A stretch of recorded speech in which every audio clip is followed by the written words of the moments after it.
I was halfway through explaining our European expansion strategy when Trevor cut me off. "Sorry, I just can't help it," he said, leaning back in his chair with that smirk I'd come to hate. "You sound like a Guinness commercial." The conference room went silent for half a second, then erupted in awkward laughter. My face burned as I stood there, presentation clicker frozen in my hand.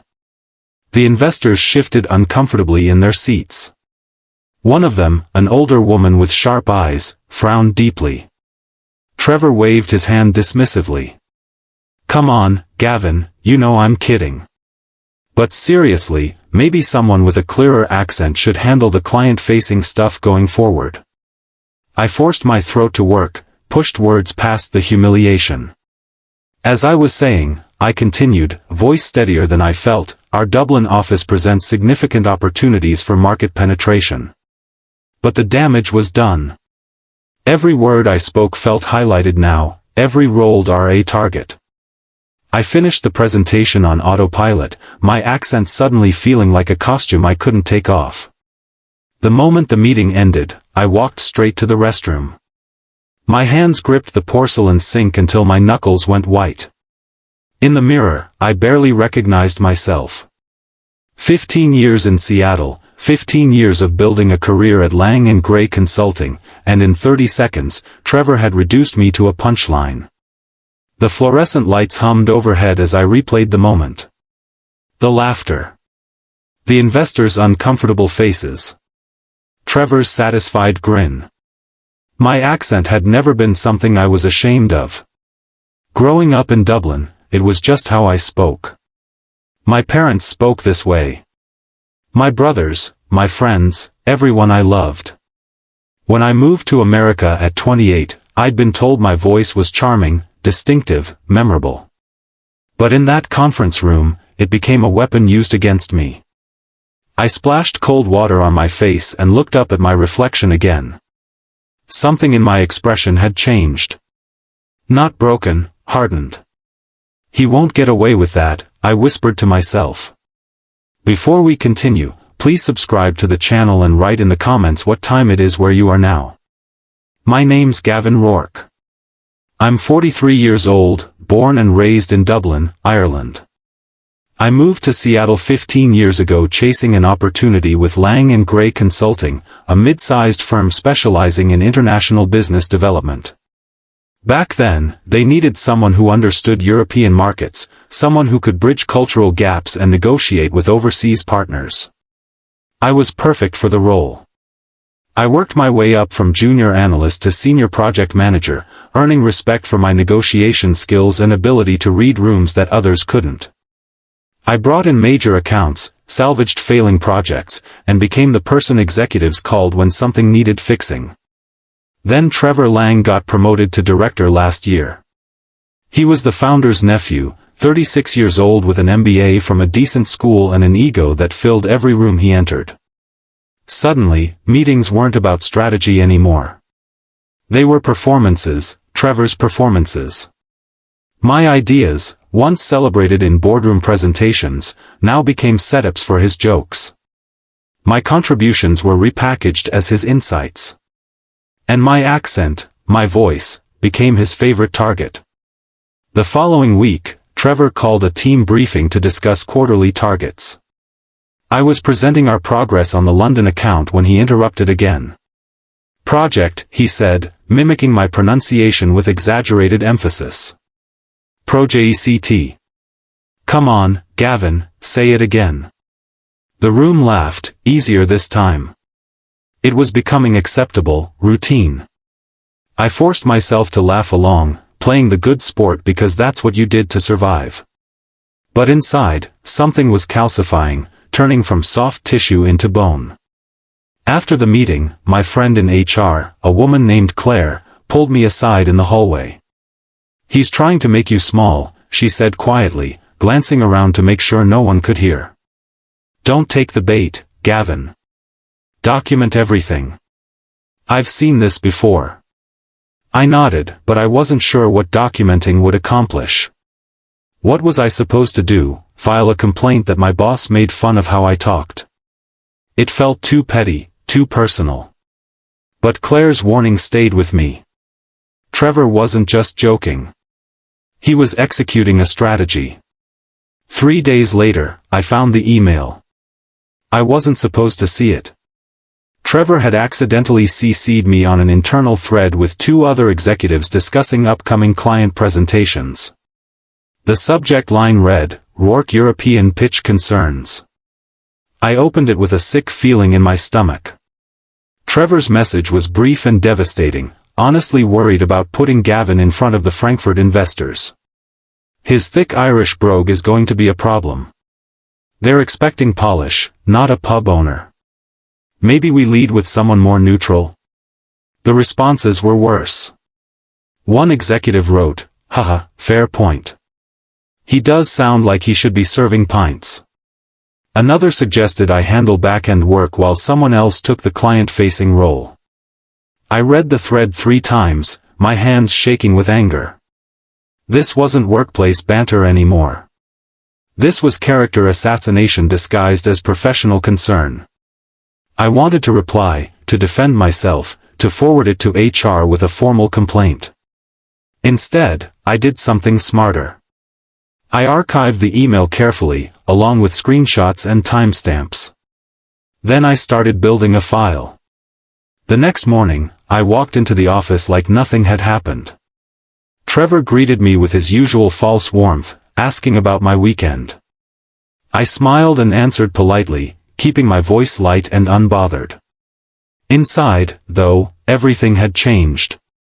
I wasn't angry anymore. I was calculating. I started documenting every interaction. When Trevor interrupted me in meetings, I noted the date, time, and who was present. When he mimicked my accent, I recorded it discreetly on my phone during team calls. When he took credit for my work or excluded me from important emails, I saved copies of everything. My anger was transforming into something colder, more focused. Trevor thought he was winning. He thought his jokes were harmless, that his position protected him, that I was too polite or too scared to push back. He had no idea what I was building. A storm was coming, and I was going to make sure it landed directly on him. But I needed to be patient. I needed to wait for the right moment. That moment arrived sooner than expected. A major opportunity emerged involving a London-based investor group called Hartwell Capital. They were interested in partnering with Lang & Gray to expand operations across Ireland, Scotland, and the broader UK market. The potential contract was worth over $12 million over 3 years. I'd actually been the one to initiate contact with Hartwell months earlier, leveraging old connections from my Dublin days. But when the partnership became official, Trevor immediately positioned himself as the lead. In the kickoff meeting, he announced that he would be heading all communications with Hartwell, handling negotiations, and presenting our expansion strategy. My name was mentioned once, briefly, as someone who would provide cultural context when needed. The irony wasn't lost on me. My accent, the thing he mocked constantly, was suddenly valuable, but only as a background asset he could exploit. I watched him take ownership of my work and said nothing. I simply smiled and nodded when he outlined the plan. Trevor mistook my silence for submission. That was his first mistake. 2 weeks before the investor pitch, Trevor called a strategy meeting. He'd taken my entire presentation deck, the one I'd spent weeks developing, and replaced my name with his own on every slide. When I saw it projected on the conference room screen, something tightened in my chest. But I kept my expression neutral.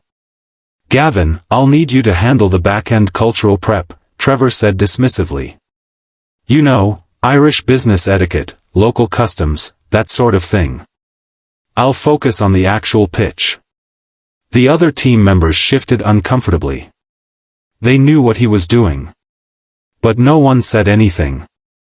Corporate survival meant picking your battles, and no one wanted to become Trevor's next target. I agreed immediately, maybe too quickly. Trevor looked satisfied, believing he'd successfully sidelined me into irrelevant busywork. What he didn't understand was that I wanted exactly that. I wanted space to work behind the scenes, to build relationships with Hartwell directly, to position myself as the indispensable expert while he performed for an audience that was already losing interest. Trevor's arrogance was becoming my greatest weapon. Hartwell Capital requested a preliminary call the following week. I expected it to be standard introductions, but something interesting happened. 15 minutes into the call, the lead investor, a sharp man named Mr. O'Sullivan, interrupted Trevor mid-sentence. "Actually, Trevor, we'd prefer to hear more from Gavin," he said politely but firmly. His background in Dublin could be valuable for understanding the regulatory landscape we're navigating. Trevor's smile tightened. He tried to redirect the conversation back to himself, but O'Sullivan kept asking me questions directly. About Irish tax incentives, about cultural business practices, about connections I might have in the Cork and Galway markets. I answered each question thoroughly, professionally, watching Trevor's frustration grow with every response. By the end of the call, O'Sullivan said something that changed everything. "Gavin, would you mind if we set up a separate call? Just you and our team. We have some specific questions about market entry strategy." Trevor jumped in immediately. "Of course, but I should probably join to keep everyone aligned." There was a pause. Then O'Sullivan replied carefully, "We'll loop you in as needed, Trevor. But this is fairly technical." The tension was electric. Trevor forced a laugh, but his face had gone pale. The next day at lunch, the office was buzzing.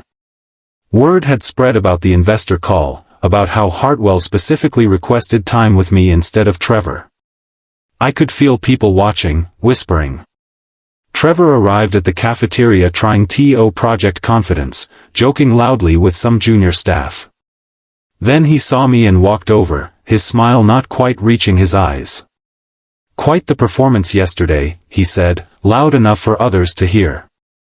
"Laying on that Irish charm pretty thick, weren't you?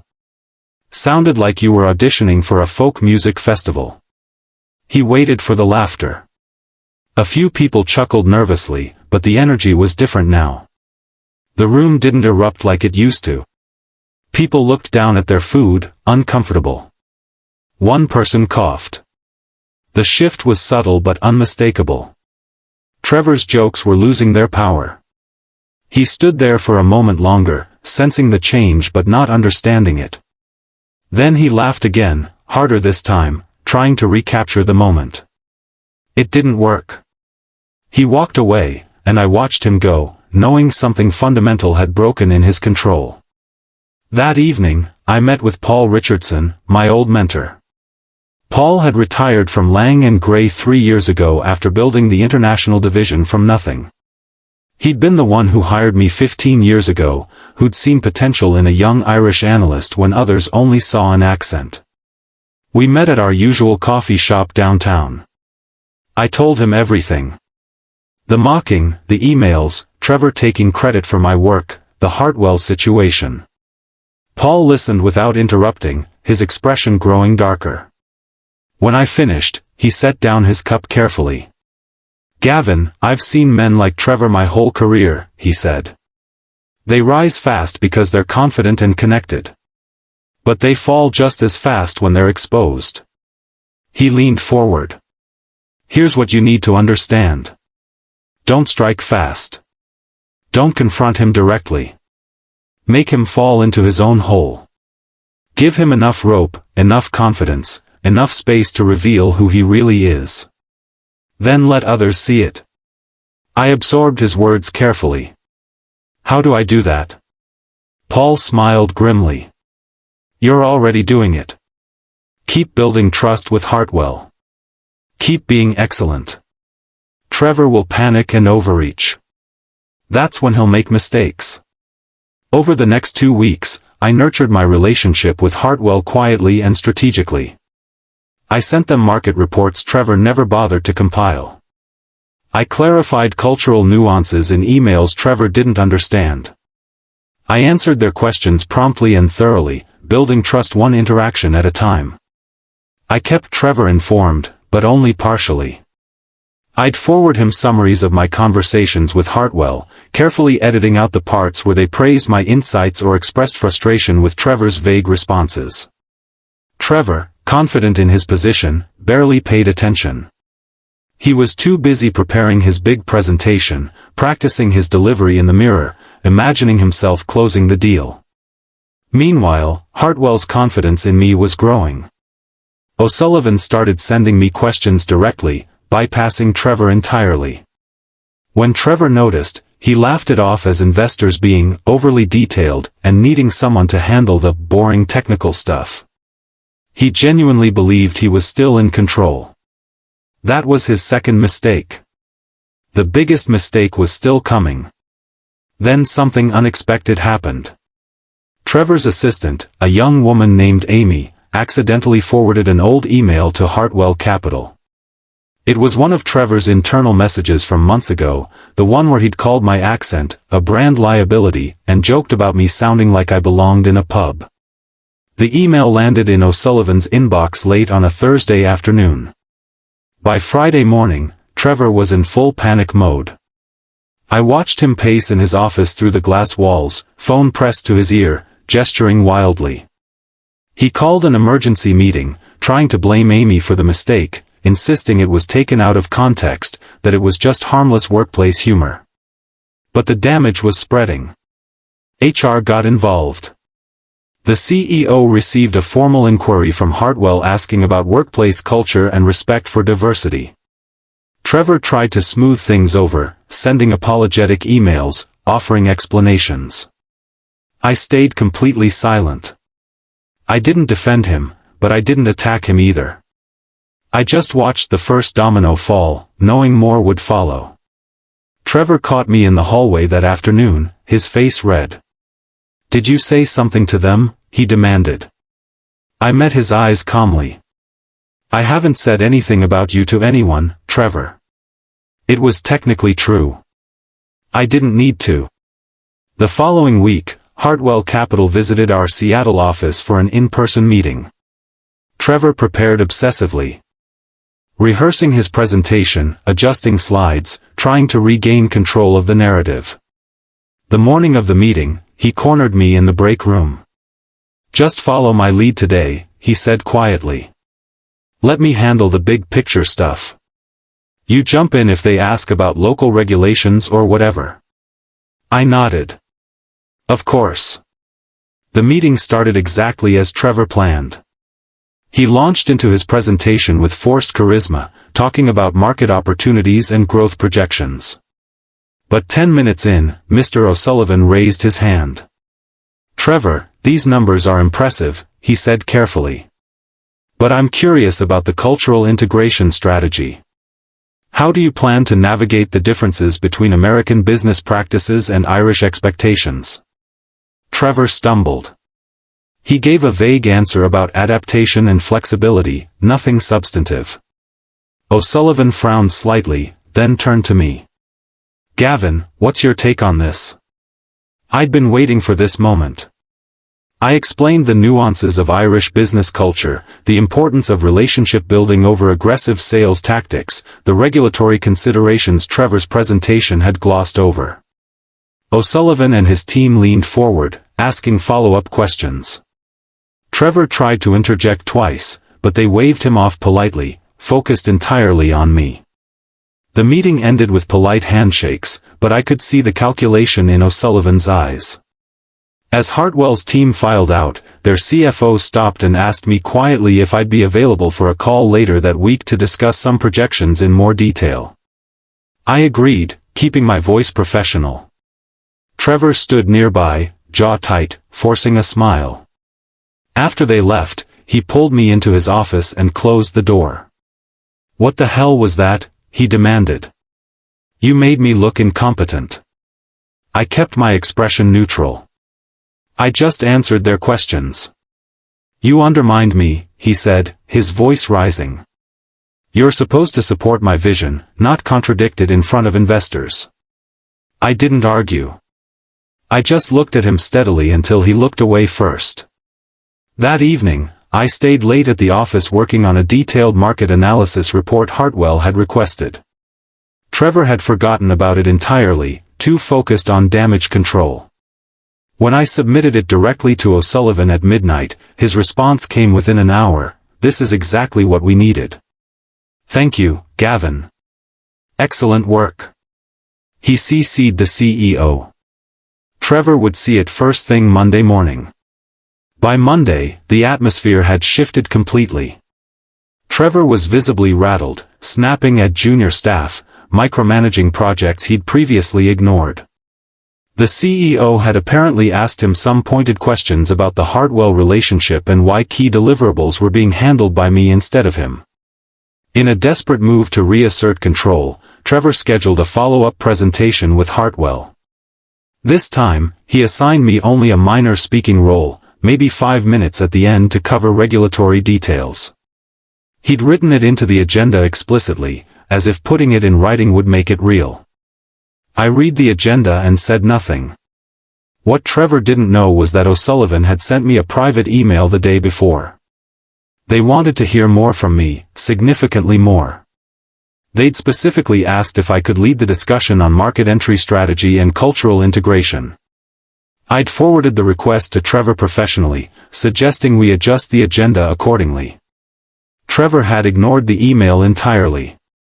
He was so convinced of his own importance that he couldn't see the ground disappearing beneath him.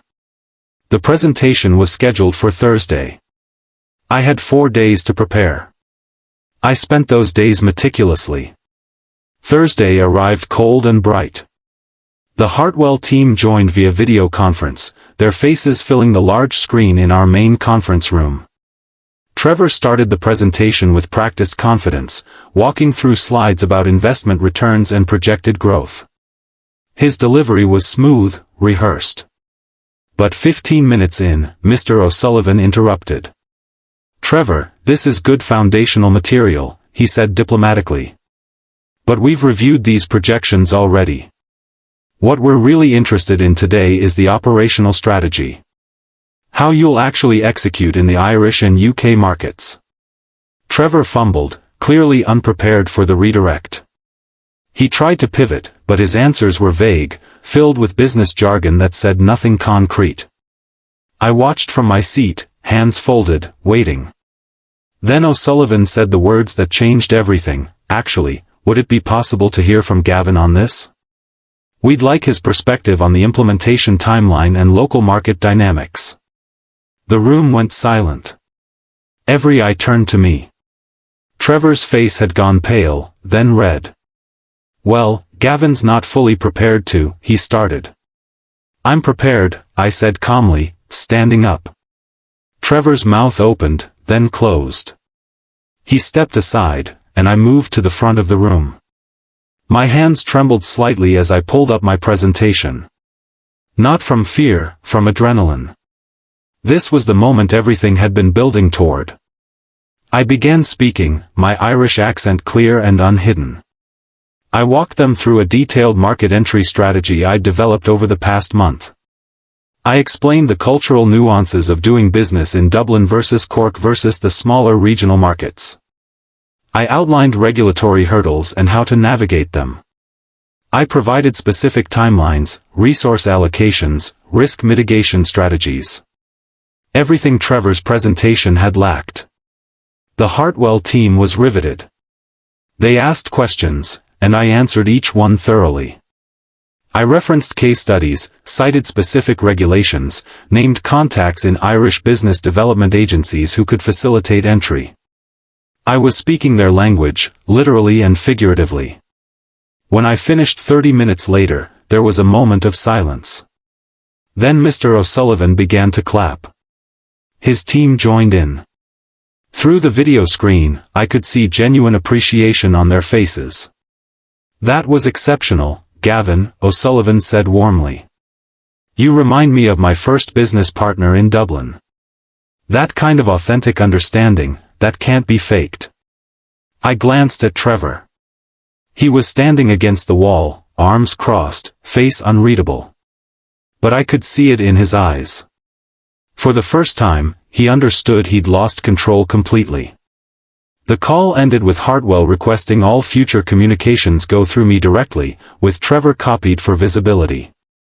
The language was polite, but the message was clear. I was now leading the relationship. After they disconnected, Trevor left the room immediately without a word. The other executives exchanged glances, some surprised, some knowing. Claire from HR caught my eye and gave me a small, approving nod. That evening, my phone rang. It was the CEO, Mr. Brennan. "Gavin, do you have a moment?" he asked. We spoke for 20 minutes. He told me Hartwell had called him directly after the presentation. They were deeply impressed with my work and had expressed concerns about Trevor's grasp of the European market complexities. They'd requested that I lead all future strategy development and client communications for the expansion. Mr. Brennan was careful with his words, but the implication was clear. "We're reviewing some organizational structures," he said. "Trevor's role may be shifting. I wanted you to know that your work hasn't gone unnoticed." I thanked him professionally, keeping my voice steady. But after we hung up, I sat in my car for a long time, letting the vindication wash over me. Not triumph, just quiet satisfaction. Justice, delivered through competence. Over the next week, the office dynamics transformed completely. Trevor's charm offensive had died. The junior staff who once laughed at his jokes now avoided him in hallways. The executives who'd once deferred to him now questioned his decisions openly in meetings. I watched it happen without saying a word. I remained professional, even offering to help Trevor with some deliverables he was struggling with. He refused every time, too proud to accept assistance from the person who'd eclipsed him. People noticed that too. My competence was making his insecurity more visible. One afternoon, I found him alone in the break room, staring at his coffee like it held answers. "Gavin," he said quietly, not looking up. "How did you do it?" I paused, considering my response. "I just did my job, Trevor. The same job I've been doing for 15 years. The difference is, people are finally listening." He looked at me then, and for a moment, I almost felt sorry for him. Almost. But then I remembered the conference room, the laughter, the emails, the systematic humiliation. My sympathy evaporated. "You made your choices," I said simply, and walked away. 2 weeks later, Trevor made his final mistake. He called an emergency meeting with the leadership team, including several executives and Mr. Brennan. The agenda simply read, clarifying project ownership and credit. I knew what he was planning. He was going to try one last time to take credit for the Hartwell relationship, to rewrite the narrative before it solidified against him. The meeting started with Trevor presenting a timeline that positioned himself as the architect of the Hartwell deal. He talked about his strategic vision, his initial outreach, his leadership. It was a desperate performance, and everyone in the room knew it. Then something unexpected happened. Mr. Brennan's assistant interrupted, apologizing profusely. "I'm sorry, but Hartwell Capital's team just joined the video conference. They said they were invited?" Everyone turned to the screen. Mr. O'Sullivan and 3 of his executives were there, looking confused. "We received a calendar invitation for this meeting," O'Sullivan explained. "We assumed it was project-related." Trevor's face drained of color. He hadn't invited them. Someone else had. I glanced at Claire, who gave me the slightest smile. O'Sullivan continued, oblivious to the tension. "Since we're here, we just wanted to publicly thank Gavin for the exceptional work he's done. His strategic planning has been instrumental in our confidence moving forward." Trevor stood frozen, mid-presentation, his narrative collapsing in real time. The meeting ended shortly after. Trevor stammered something about technical difficulties and calendar errors. No one believed him. Mr. Brennan suggested Trevor take the rest of the day to regroup. It was a polite dismissal, and everyone knew it. That evening, I got the email. Effective immediately, Trevor was being moved to a different division, a lateral move that was really a demotion. He'd be working on domestic projects, far from anything involving Hartwell or international expansion. The email didn't mention his behavior, didn't reference the accent mocking or the credit stealing. It was wrapped in corporate language about restructuring and better utilizing strengths. But the message was clear. Trevor had been removed. The next morning, I arrived at the office to find people already knew. Trevor cleaned out his desk quietly, avoiding eye contact with everyone. When he walked past me carrying a box of his belongings, he stopped. "I hope you're happy," he said bitterly. I looked at him calmly. "This isn't about happiness, Trevor. It's about respect. Something you never showed me." He opened his mouth to respond, then closed it. He walked away, and I never saw him in the office again. I felt no triumph, no gloating satisfaction. Just a quiet sense that justice had finally caught up. A week after Trevor's departure, my phone rang with an Irish number. It was Mr. O'Sullivan from Hartwell Capital. "Gavin, we'd like to discuss something with you," he said warmly. "We're opening a new European office in Dublin to oversee our expansion. We want someone who understands both markets, someone with credibility and local knowledge. We'd like you to head it." I sat down slowly, processing what he'd just said. "You want me to run the Dublin office?" "We do," he confirmed. "Full executive compensation, relocation package, everything you'd need. It's a significant opportunity, Gavin. And honestly, after working with you these past months, we can't imagine anyone better suited for it." It was perfect. Too perfect. A full-circle moment, returning home to Dublin not as someone chasing opportunities, but as someone who'd earned them. I thought about my 15 years in Seattle, the career I'd built, the life I'd established. And I thought about Trevor's voice mocking my accent, trying to make me small. "Can I have some time to consider it?"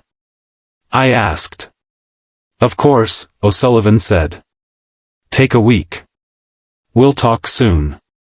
I hung up and stared out my window at the Seattle skyline. For the first time in months, I smiled genuinely. I gave my answer 3 days later. I accepted the position, but with one condition: I wanted to spend 6 months transitioning the Seattle team before moving to Dublin. Hartwell agreed immediately. The announcement went out company-wide that Friday. The response was overwhelming. Colleagues congratulated me in hallways, some genuinely happy, others clearly relieved that competence had been rewarded over politics. Claire hugged me in the break room. "You earned this," she said. "Every bit of it." My last month at Lang & Gray was strange and bittersweet. I trained my replacement, documented processes, made sure projects would continue smoothly after I left. People treated me differently now, with respect that felt earned rather than obligatory. On my final day, they threw me a farewell party. Mr. Brennan gave a speech about integrity and excellence. My team presented me with a framed photo of Dublin's Ha'penny Bridge. When it was my turn to speak, I kept it brief. 15 years ago, I came here as an immigrant looking for opportunity. You gave me that. Thank you for believing in me, even when others didn't. I didn't mention Trevor. I didn't need to. Everyone knew what I meant. 6 months later, I sat in my new office overlooking Dublin Bay. The view stretched across the water toward Howth, the same coastline I'd grown up exploring as a kid.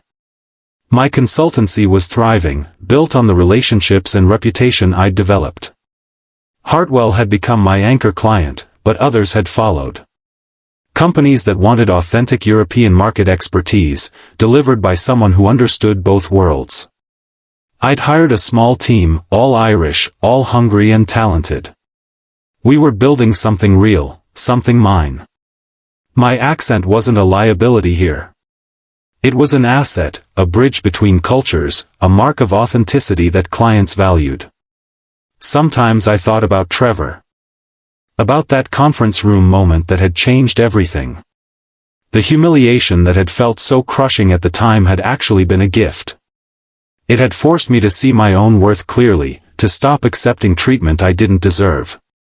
I'd learned that the loudest voice in the room isn't always the most valuable. That patience and competence beat arrogance eventually. That your voice, your real voice, matters more than fitting someone else's expectations. I picked up my phone and called my parents in Cork. My father answered, his accent identical to mine. "How's the business, son?" he asked. I smiled. "It's good, really good." And it was. He'd mocked my voice. But it turned out, it was the one they wanted to hear all along.